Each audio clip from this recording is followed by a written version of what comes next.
Hello, I'm Kimberly, and welcome to the weekend edition of the Navy News Update. It's Friday, July 1st, and many of the stories you hear here can be found at IndianCountryTV.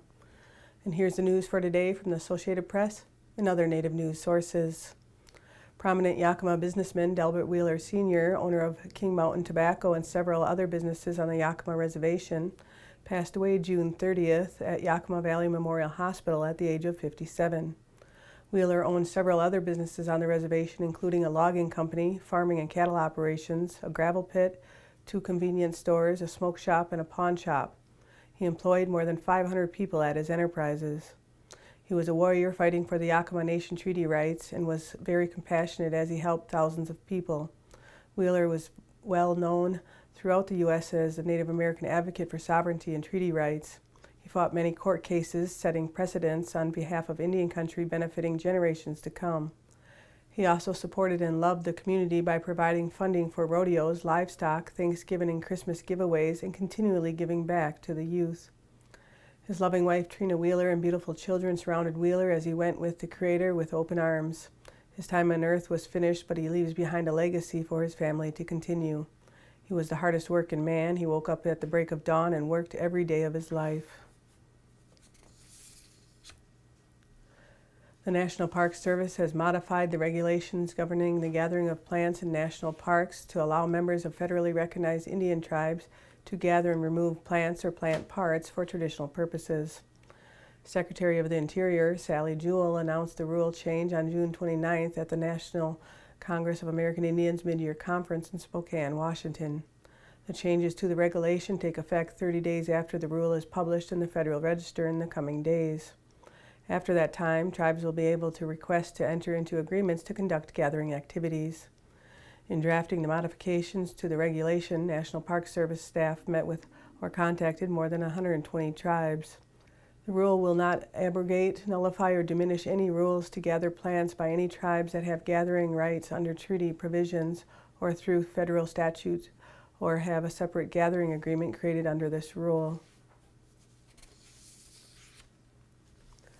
Montana's congressional delegation introduced a resolution to designate May 5th as National Day of Awareness for Missing and Murdered Native Women and Girls in memory of the birthday of Hannah Harris, a member of the Northern Cheyenne tribe who was murdered in July of 2013.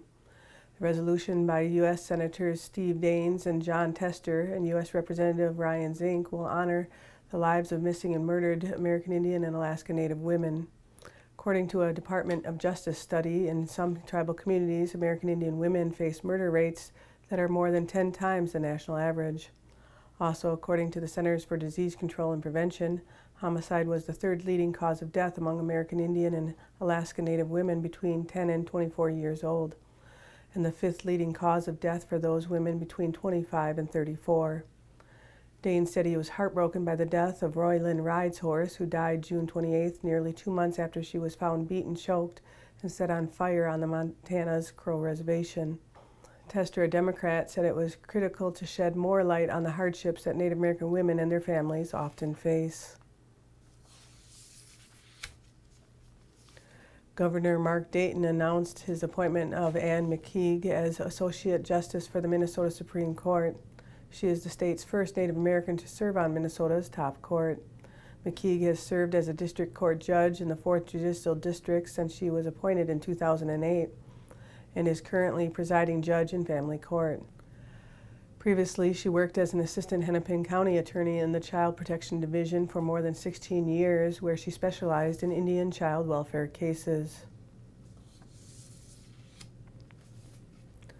There's been a lot of political talk this week at the mid-year conference of the National Congress of American Indians in Spokane, Washington.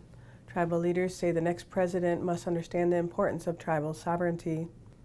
NCAI President Brian Gladudesby says issues are more important than personalities and that it's up to us to educate Donald Trump and Hillary Clinton on the positions the tribes are taking and to show not only what we hope them to do for us in the next 4 or 8 years, but to show them all the accomplishments that we have made under President Obama in the last 7 years. Tribes point to things like the 2010 passage of the Indian Health Care Improvement Act, the 2013 passage of the Violence Against Women's Act, and just last month, the Bureau of Indian Affairs finalized long-awaited updates to the Indian Child Welfare Act. Treaty rights give tribes the right to self-governance. They manage their own land, regulate their own businesses, and create their own laws. Brian Gladudesby says most past administrations have ignored tribal sovereignty. This year, tribal leaders hope to build on the momentum of the last 8. Both federal and tribal governments are currently working on the transition documents for the next administration. A Native American mom hopes her breastfeeding photos will empower women and educate the world about motherhood and her culture. And Adina Banks is a member of the Prairie Band Potawatomi Nation in Mayetta, Kansas. When photographer Vanessa Simmons stopped in Oklahoma City as part of her Normalize Breastfeeding tour, Banks traveled to the area to pose for photos while nursing her son, Nico. Banks told the Huffington Post she is passionate about breastfeeding as a very natural part of motherhood. It's what our ancestors did. Banks said her commitment to breastfeeding stems in part from an old Polaroid picture of her late mother nursing her as a baby. A breastfeeding advocate and a cultural preservationist, Banks works for the Citizen Band of Potawatomi in Oklahoma to help with revitalization efforts in preserving their native language. She started following Simmons' breastfeeding art and advocacy when she came across her photo series of military moms breastfeeding in D.C. For more information, you can check out normalizebreastfeeding.org. And that's another roundup of news from Indian Country on this edition of the Native News Update. I'd like to thank you for joining me and have a grand day.